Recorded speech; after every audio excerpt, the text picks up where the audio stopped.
Friends, ఇప్పుడే అందిన వార్త. రాష్ట్రంలో సంచలనం, కీలక నేత అరెస్ట్, తీవ్ర ఉద్రిక్త పరిస్థితులు అంటూ వార్తలు అయితే అనిపిస్తున్నాయి. దీనికి సంబంధించి వివరాలు చెప్పడానికి వీడియో చేయడం జరుగుతుంది. చాలా మంది వీడియో వస్తున్నారు కానీ సబ్స్క్రైబ్ మర్చిపోతారండి. దయచేసి ఛానల్ సబ్స్క్రైబ్ చేసుకొని బెల్ ఐకాన్ ఆల్ పైన ట్యాప్ చేయండి. ఇటువంటి ఇంపార్టెంట్ ఇన్ఫర్మేషన్ మిస్ అవ్వకుండా మీ ఫోన్ నోటిఫికేషన్ రూపంలో వస్తుంది. చాలా మంది చూస్తున్నారు, లైక్ చేయడం లేదండి. దయచేసి లైక్ చేయండి. ఇన్ఫర్మేషన్ అందరూ రీచ్ చేసిన తర్వాత మనం హైదరాబాద్ గన్ పార్క్ వద్ద బీజేవైఎం కార్యకర్తల ఆందోళన ఉద్రిక్త పరిస్థితులు అయితే దారితీసింది.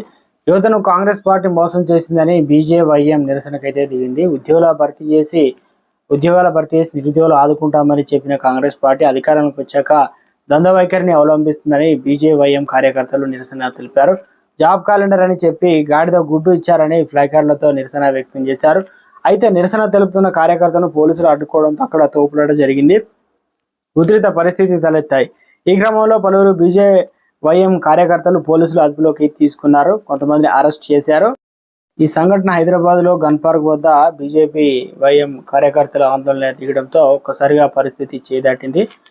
పోలీసులు చాకచక్యంగా అడ్డుకునే ప్రయత్నం చేసి పలువురు కార్యకర్తలను గన్ పార్క్ వద్ద పోలీసులు అరెస్ట్ చేశారు.